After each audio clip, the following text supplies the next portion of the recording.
Sveiki, vaikai, šiandienos tema taikome skirstomumo dėsnį. Gerai, kaip ir 5 klasėje jūs tikrai turėjote tokią temą ir jūs turėtumėt prisiminti, kad jeigu aš noriu A padauginti iš skliauste esančių B plus C, tai man reikia, yra tokia liaudiškai vadinama fontano taisyklė, kad man reikia A padauginti su B ir pridėti, nes čia buvo pridėti A padauginti su C. Aš parodžiau A su kuo padauginau. Tai šiandien yra lygiai tokia pat tema, kaip ir 5 klasėje, tik tai prisideda minuso ženklas. Tai mūsų atveju, tarkim, jeigu aš A noriu padauginti iš B minus C, tai aš taip ir darau. Imu, dabar aš visus skaičius matau ne tik tai kaip tiesiog B, bet matau jį kaip plus B. Tai yra, aš dabar matau visus skaičius teigiamus ir neigiamus. Anksčiau buvo tik tai teigiami ir mums buvo viskas aišku. Dabar aš matau juos teigiamus ir neigiamus. Tai dabar, kokį skaičių aš turiu A? Jis yra neigiamas. Kokį B? Teigiamas. Tai dabar, jeigu aš, netgi parašysiu visas tas taisyklės, jeigu aš dauginu 2 teigiamus, gaunu teigiamą, jeigu dauginu 2 neigiamus, gaunu teigiamą, jeigu dauginu skirtingus, ar neigiamą su teigiamu, ar teigiamą su neigiamu, gaunu neigiamą. Taigi, minus A kart plus B, aš gaunu neigiamą atsakymą, minusas kart pliusas bus neigiamas. Tai mano atsakymas yra AB, minus AB. Neigiamas atsakymas. Gerai, dabar minus A, tai padauginau su B. Dabar minus A dauginu iš minus C. Tai neigiamas kart neigiamas yra teigiamas. Mano atsakymas yra plus AC. Matote? Gerai, jeigu tai su skaičiais, parodysiu aiškiau su skaičiais, galbūt su raidėm netaip viskas labai aišku, bet su skaičiais bus paprasčiau. Gerai, aš minus 5 noriu padauginti iš minus 3 plus 2. Iš minus 3 plus 2.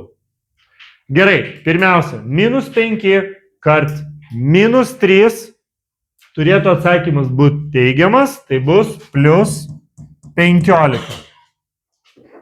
Ir dabar minus 5 kart, va čia yra kart plus 2 bus neigiamas atsakymas minus 10. Taigi 15 minus 10 atsakymas yra 5. Taip, klausimas.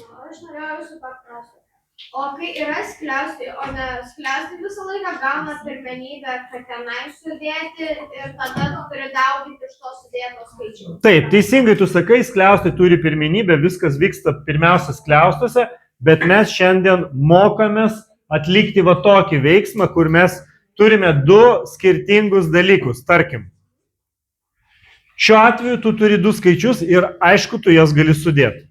Bet kai tu vietoj skaičių turėsi raides, tau reikia išmokti atskliausti skliaustą, pritaikyti skirstomumo dėsnį ir parašyti atsakymą be skliaustų. Kalba eina apie tai. Dabar, jeigu konkrečiai, ką aš tau parodysiu, kaip bus tarkim 3 kart 2 minus A. Skliaustą tu negali šito dalyko padaryti, tu negali iš 2 atimti A. Prašyčiau tylos. Iš 2 negali atimti A. Tai dabar tau reikia tiesiog atskliausti skliaustą. Tai 3 dauginsi iš 2, aišku, plus 3, iš plus 2 daugini gauni 6, o plus 3 daugini iš minus A gauni minus 3A. Štai va, link tokio dalyko mes einame ir šito mokomės. Mes mokomės atskliausti skliaustą, pritaikant skirstomumo dėsnį. Gerai, kaip man atvirkščiai užskliausti? Jeigu aš turiu, tarkim, minus 5 dauginu iš 2 ir minus 3 dauginu iš minus 5. Štai, aš matau, kad čia yra daugyba iš -5 ir čia yra daugyba iš -5. Reiškia, tą penketą aš galiu iškelti už skliaustų. Kaip šiuo atveju aš turėjau 5 sudauginti su kiekvieno iš skaičiaus, taip pat čia aš galiu tą penketą tiesiog už skliaustų iškelti. Tai gerai, jeigu aš taip ir padarysiu, aš iš -5 turiu padauginti likusias dalis narių. Gerai, čia buvo -5 kart 2, tai -5 aš jau panaudojau, už skliaustų iškėliau, o 2 liko skliaustą. Dabar kitas, -5 aš jau iškėliau už skliaustų, o liko -3. Štai taip aš padarau užskliaudimą, ne? Arba bendrojo daugiklio, kuris yra -5 šiuo atveju, iškėlimą už skliaustų. Aš bendrąjį daugiklį iškėliau už skliaustų. Taip.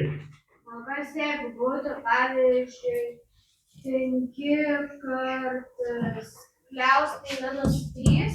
Taip. -5 kart 2? Taip. Liko 5 kart... Tai dabar jau gali ten atsakymą neskaityti, aš parodysiu, ką mes darome. Tai kokį bendrą daugiklį tu matai? 5, tai mes jį ir iškeliam už skliaustų. Tai kas skliaustė lieka? -3 ir -2. Ar aiškiau pasidarė? Čia buvo -3, o čia 2, bet su minuso ženklu, kuris buvo prieš daugybą. Ar aiškiau pasidarė? Taip. O jeigu yra -6 plus 9? Gerai, einame dabar į -6 plus 9. Gerai, tuoj aš čia gal kažkaip pamažinsiu. Gerai, -6 plus... Plus 9 skliaustuose. Kart 5. Nu tai gerai, irgi taip pat mes galime atskliausti šitą penketą padauginus pirmą iš pirmo nario, o po to padauginus iš antro nario. Tai dabar 5 kart -6 bus -30, o 5 kart plus 9 bus plus 45. Ir ten toliau jau galima paskaičiuoti, kad bus 15. Atsakymas yra 15. Ką aš dar norėjau parodyti? Va čia, pažiūrėkite, va čia, kur mes aiškiai matome, kad -5 kart 2 ir -5 kart -3. Čia aiškiai matome 5 kart -3 ir 5 kart -2 galima sakyti. O jeigu aš turiu va tokius du skaičius, žiūrėkite, 18 plus 9. Ar aš matau, kad 18 ir 9 yra sudaryti iš tam tikrų daugiklių, dauginamųjų? Ar aš galiu iš jų ištraukti kažkokį bendrąjį dauginamąjį ir iškelti už skliaustų? Ar aš galiu tai padaryti? Nu, tarkim, 18 iš kokių dviejų dauginamųjų susidaro 18? 2 ir 9, gerai tinka.